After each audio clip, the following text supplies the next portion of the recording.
Hello, I'm Elise and welcome back to my channel.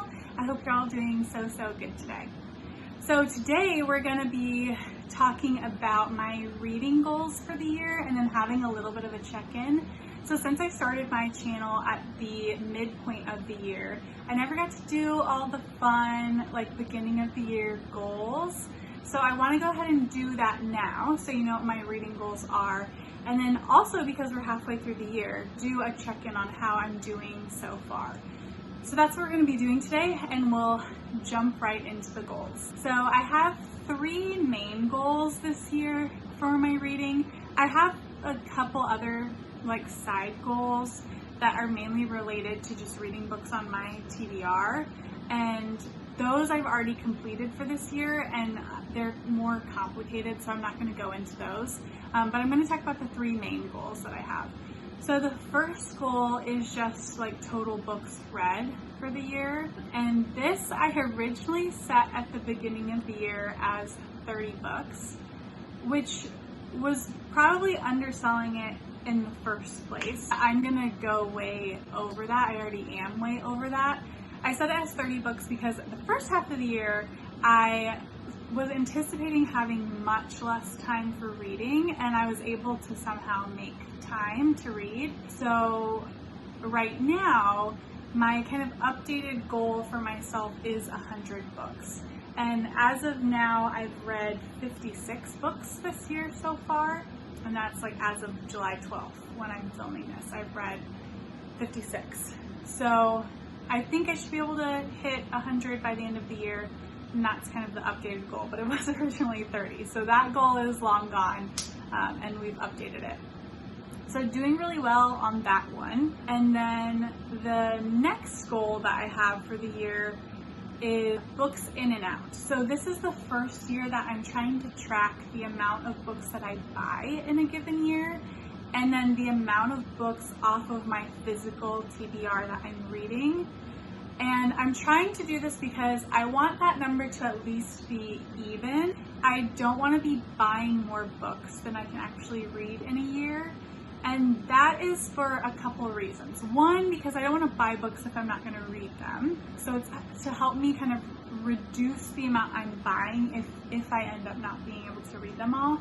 And second, it's because my TBR has no room to grow. So if you've seen my previous video, I talk about how this, like all of this collection here, and like over here, this is my TBR. So this isn't even my read books. And I literally have no more space. All of these are double stacked. You can see there's ones like stacking up on top of the double stacks.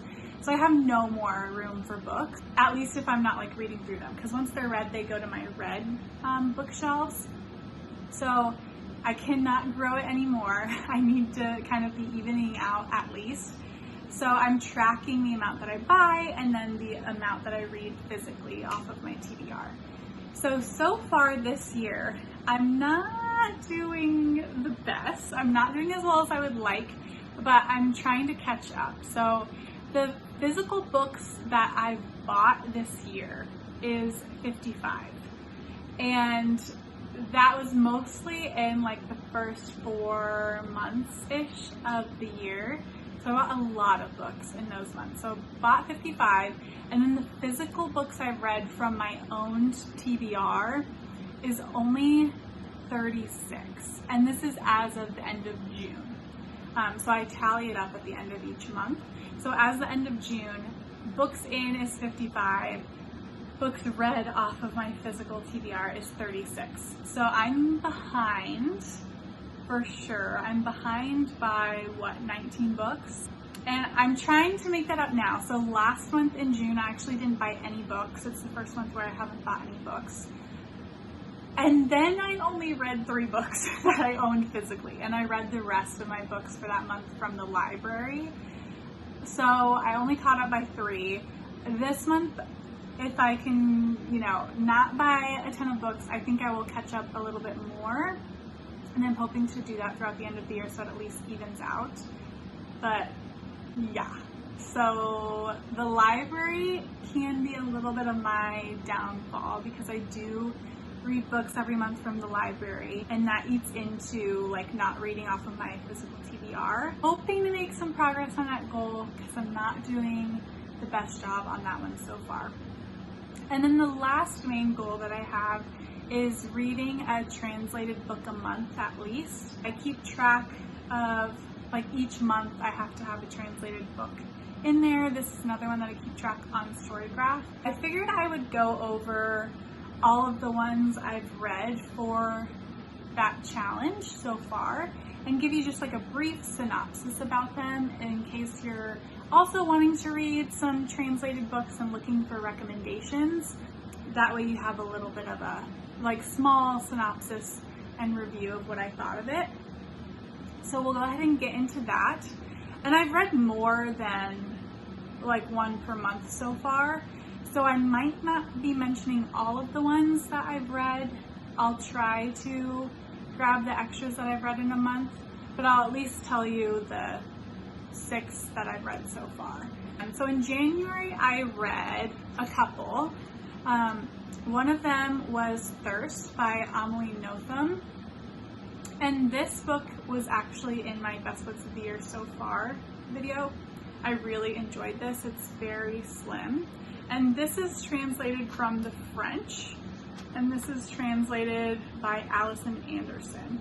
And this book follows the 48 hours up until Jesus' crucifixion. And this book is very funny. It's a satire. It also has a lot of religious commentary. And it's just so good. And this book really is genuinely funny. So let me read you a quote from this so you can get a little taste of what the humor is like. All 37 miracle recipients took a turn airing their dirty laundry and found the once possessed man of Capernaum to be the most entertaining. Since the exorcism, my life has been incredibly boring. So that is just a taste of what's going on here. It's really good. I highly recommend it, and it's so short you can read it very quickly. So highly encourage you to pick up Thirst by Amelie Notham, and this is published by Hiroko. All right. So that month in January, I also read The Whole, which I do own, but I have it on my red shelves and I don't want to go grab it. So I'll put a picture up. But The Whole is by Hiroko Oyamata. This book is kind of classic Oyamata, which deals a lot with like working in the 21st century, capitalism, consumerism. Those are the types of themes that are going on in this book. And this book is translated from the Japanese, and I think it's translated by David Boyd. Most of their works are translated by David Boyd. And most of them are published by New Directions. I'll be talking about another Oyamata book later in the video. So this book follows a woman who recently moves out to the countryside with her husband, and in order to do that, she leaves her job. So her husband will be working out there, but she will not be. But they don't need to make as much money when they're living in the country, so she doesn't need to work.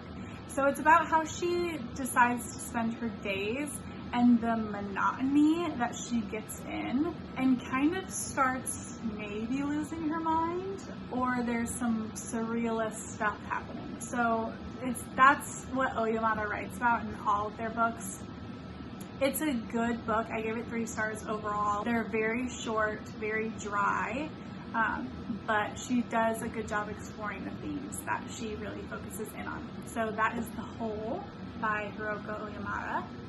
And then in February, I read 3 O'Clock in the Morning, and this is translated from the Italian, and this is written by Gianrico Corfiglio, is I think how you pronounce it. This is translated by Patrick Cray. This book is also very slight. I feel like a lot of translated novels are very slight. I'm not sure why that is.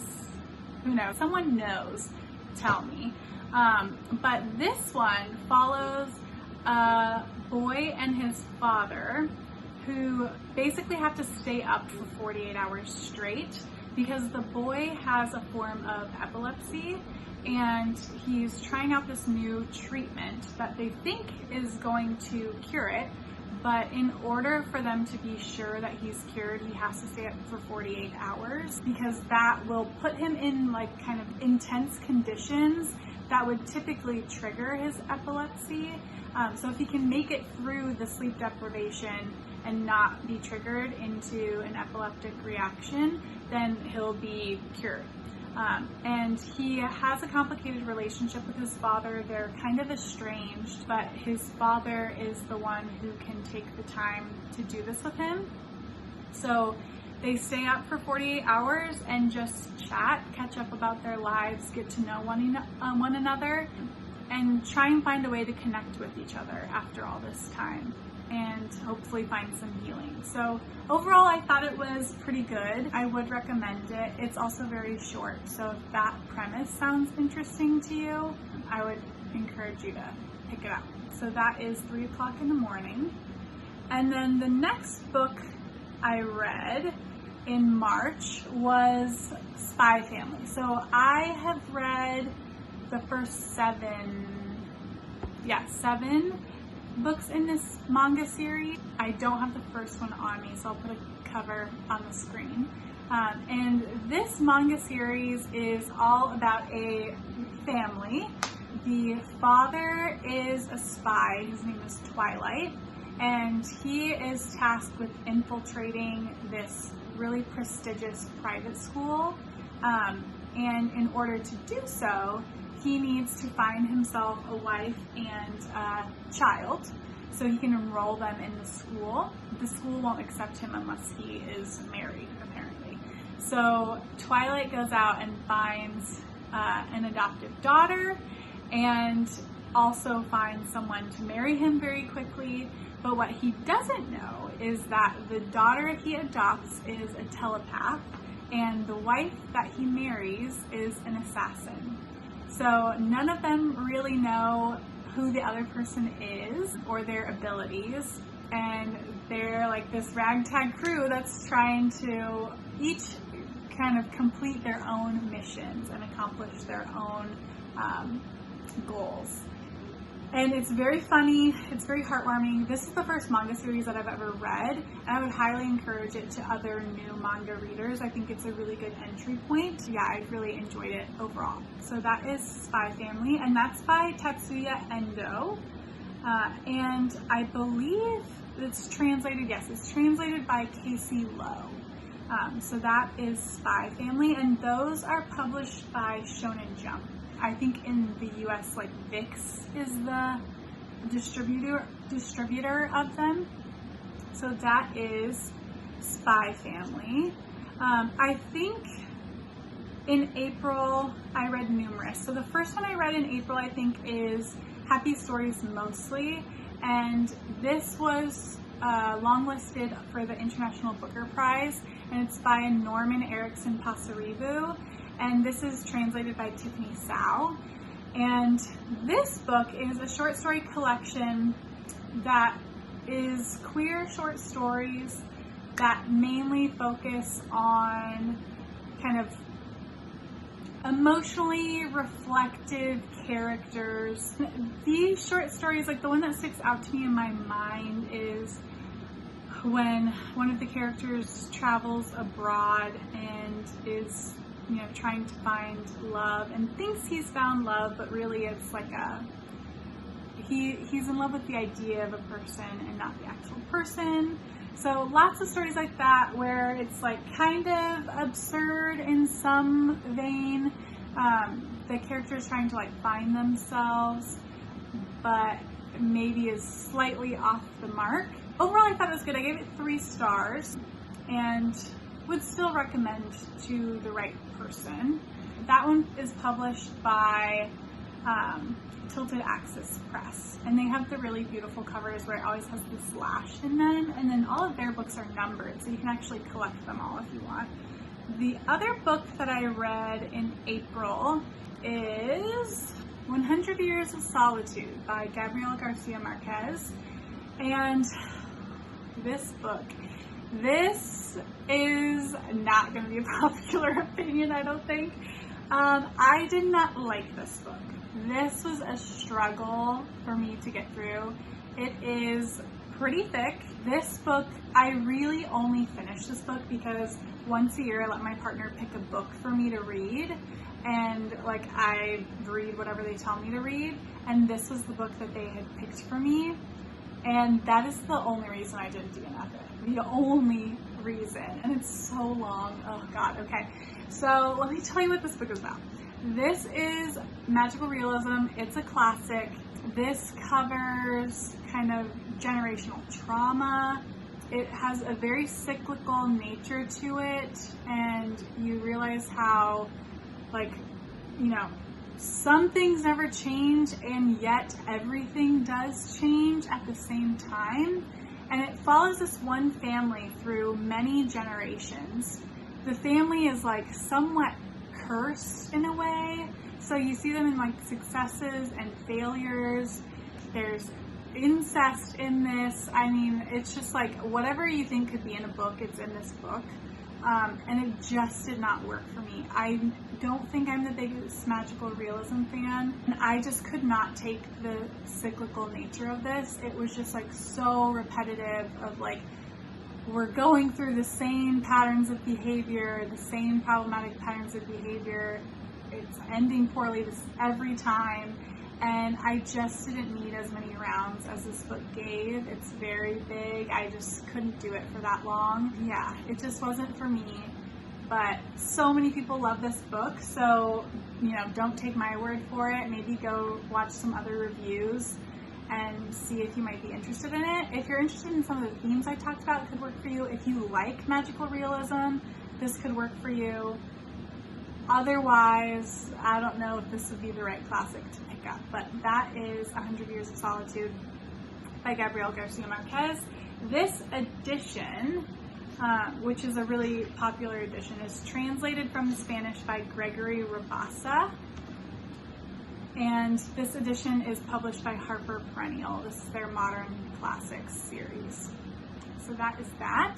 So in May, I read Elena Knows, and this is also in my best books of the year so far video. And this book is by Claudia Pinheiro. It's translated from the Spanish by Francis Riddle, and this is published by Chaco Press.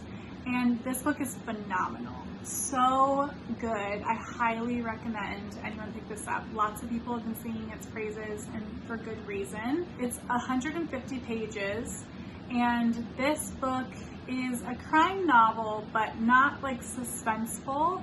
It follows Elena, whose daughter has recently committed suicide, or at least appeared to have committed suicide, but she doesn't believe that that has happened, and she is trying to investigate what happened to her daughter. The whole book takes place in 24 hours, but it has flashbacks to the past. But the current timeline is Elena trying to make her way to someone who she thinks can help investigate. And we see how painstaking that is because Elena has Parkinson's and has problems with her mobility.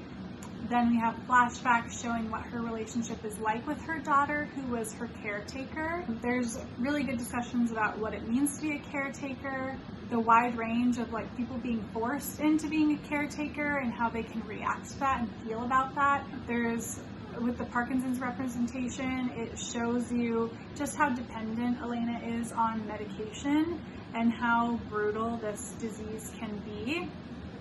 And then it also shows kind of a fraught relationship between a mother and a daughter, and a mother trying to come to terms with what that relationship was now that her daughter has passed away. So this is very, very good. I highly recommend it. One of the best books I've read so far this year. Just fantastic. And that's what I read in May. And then in June, I read The Factory. This is the other Hiroko Oyamata book that I was talking about. And this is translated from the Japanese by David Boyd and published by New Directions. And this book is, you know, similar in themes to The Whole, in that It talks about workplace culture, consumerism. The 3 POVs in this are people who work at an unnamed factory that's huge. It's like a city unto itself. And people don't know what the factory actually does. They're not sure like what they're producing. Each POV is from a different department in the factory. So one is in paper shredding, one is in proofreading, and one is in their own department of one that is chronicling moss because the factory is wanting to put in green roofs. So those are the 3 POVs. All of them kind of take the job because it's a, well-paying, steady job, and they're looking for steady work, and they start to slowly realize that they don't know what they're doing there.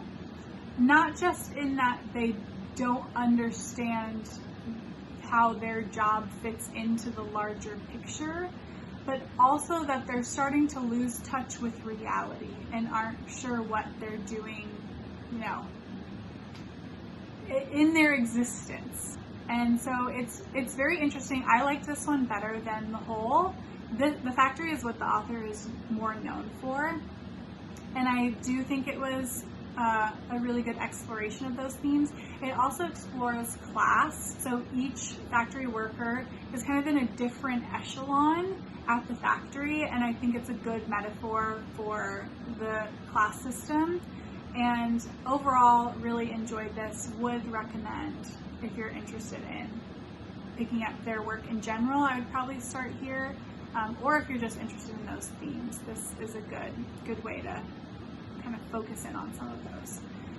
All right, so that is through June. I know I'm missing some that I'm not counting as like my one book of the month, but this month I'm currently reading Cursed Bunny. Let me grab it. This month I'm reading Cursed Bunny, and this is by Bora Chung, and this is translated from the Korean by Anton Hur, and this is published by Hanford Star. And I only have one story left, so I'm like very nearly done. So this is what I'll be using to complete my July translated work challenge. It's a short story collection that's a horror collection. I'm going to be talking about this more in my wrap-up video, so I won't heavily go into it, but overall I do think it's really good. This is shortlisted for the International Booker Prize. So yeah, those are my translated works that I've read so far this year. For the most part, I've enjoyed all of them minus 100 Years of Solitude, but lots of people love that book, so it doesn't mean more love for me necessarily. So yeah, that's what I've read so far this year. Those are the 3 main challenges that I have. So I'll probably do another update at the very least at the end of the year, but I might do a quarterly one in the fall.